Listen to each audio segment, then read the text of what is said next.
This is another one. It's just about knowing not to put yourself down in certain situations and be real. Just my life experiences that I'm hoping can help other people. So this is knowing when to actually give up on someone. And this is a very hard one for me and something I'm very, very bad at. And the reason I'm bad at this is probably 99% of the people I have a friendship work with, stuff like that, I don't develop friendships with or any type of bond or whatnot. So because of that, I'll have a friendship, but it's a friendship. Like, oh yeah, he's my mate who goes to the gym, or he's my mate, he does work, he works with me, blah, etc. So when I create a friendship, I create a really intimate bond. Now I am very bad for getting friendships with, obviously, really deep connections, and there's been times I should have walked away and haven't. And recently I've had to walk away from a friendship. And this is where I thought you might go from. You can say this for a friendship, relationships, love, whatever, etc. It goes into the same thing. And basically, in like mine, I don't want to go into all the details, but I realised quite quickly I was helping someone who I developed this bond with, or I thought we had this really special bond. And I thought we had a lot in common, stuff we shared, and I really, really cared about this girl, this individual. And I thought, oh, fucking hell, we have a good, strong connection. And gave them a job, helped their life, listened to all their problems. And what makes this funny, and this is where you've got to put yourself, and you've got to look and think, if I was outside and this was happening to my friends, what would I say to them? And that's something that is really hard to do. So like in my situation, I didn't do this. So what I did was I had a thing, and then what happened was the people that I trust and do love and care about, a few people, were like, I don't think this girl's really your friend, And I was like, I think she is. She just had this horrible life, like ridiculously awful life. Like I couldn't put into a book how bad her life had been. So I thought she's probably, she's my friend, and they just don't understand her.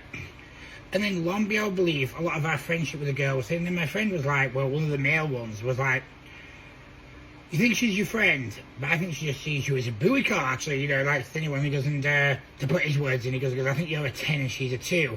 And she's taking advantage of that, but on the friendship side of things, doesn't see it. Now, I'm not saying I'm a 10 or anything, I'm just, in comparison is what he was saying, I didn't agree with that at all. But he made these statements about me and stuff, and I was like, what the fuck is people giving this shit you had time for and that? And then they would point out that, yeah, when she's by myself, she's lovey-dovey, saying all these nice things to me. But in public, she would say rude things. I was like, did she say rude things? She started to wonder, like, is it other people, do you have is it our banter, etc., etc. And obviously, as time went on, I found out she lied about things. And it's like, it's very thin, so I found out what I would call a white lie. It wasn't a white lie. It was a small lie, but a manipulative lie, that's it. So basically, if someone says to you, we're doing this together, it's for you because I trust you and care, and then you find out it's not true, they've done this before with other people, and it's like, I wouldn't have cared if you've ever done that. I don't care if you've been a fucking heroin addict and beaten in the past. I don't care about anything. But why have you lied about this? Why have you told me this is something only between us because we trust each other and we have this deep bond? And we haven't, though. It's a complete lie. And you waited for me to leave the room before you've revealed it to other people, repeated it to me. And obviously when I repeated the story, I looked a fool. So I realised that, and then once you find the big lie, I realised there's another lie, there's another lie, there's another lie, and all of the stories start coming corrupt, and you realise, why has this person been your friend? So like in my case, probably for money, because I gave them a job, and probably because I could help them with other things, but none of it was actually, because of the life they'd had, they don't respect men, which is I can actually understand because men had treated them so bad. So I can completely understand this, but what made this horrible for them and stupid is, they were good at the job, I would have given them a job whether they wanted to be my friend or not because they were good at the job. And if they had wanted to be a friend, I would not expect anything in return at all. Because, if you're friends with someone, you're friends with someone. So, obviously but what my point is, I actually started to blame myself. Have I failed this girl? Have I fucked her life up? Have I made it worse? Have I complicated her head, her feelings? Am I doing the right thing, etc., etc.? And I realised, hey, she's lied about this, this, and this, and this, and this. I'm the one who's a bit messed up in the head here. I'm the one who's been manipulated, and I'm the one doing the stupid things. And the truth was, you've got to look at stuff, facts. Whether you're a girl or you're a man, the girl did not care about me. She wasn't my friend. It's depressing, especially when you've invested so much time and effort into someone. But you've got to be the truth. You can be in a relationship with, this girl doesn't love me, or this guy doesn't love me. He's mistreated me for so long. You've got to look at stuff and go, you know what, it's time to move on. It's time to be stronger and look after you. In my situation, did I fuck them over? No. told them the truth, and said, but you're not going to take advantage of me, you're not going to get anything off me anymore, I'm going to walk away. I wish you the best of luck.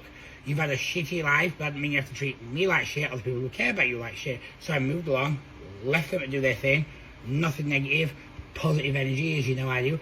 Went on, focused on my own stuff. You know, obviously I've got a cancer scare, I've got all this other stuff, and it's stupid lines, but like, people go, oh, does the cancer and stuff like bother you and all this crap? It's like, you know what, that actually upset me more, like when you think you've got a friend or you lose a friend or you do something like that, that would upset you more than anything worrying about health, because that's the type of stuff in your life that you can't replace. So you get, but then when I looked, I thought, I didn't have a friend, she was never my friend, she never cared about me, there was never a special bond, never a relationship, all that was bullshit. So then when I did that, I was like, you know what, I've just been a bit stupid.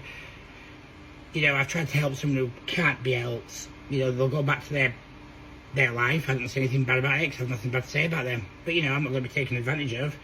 I'm not going to be hateful. I'll just walk on, progress with my life. You know, I'm still getting my businesses going. They're doing smashing. So my point is to all of you, do the same. You know, sometimes you've got to look at yourself and go, I deserve better than this. I need to be treated better.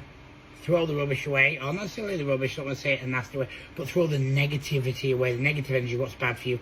Move forward with life, guys. Smash it. This goes to anyone of any age, from older people to younger people. Believe in yourself, smash it, stay strong.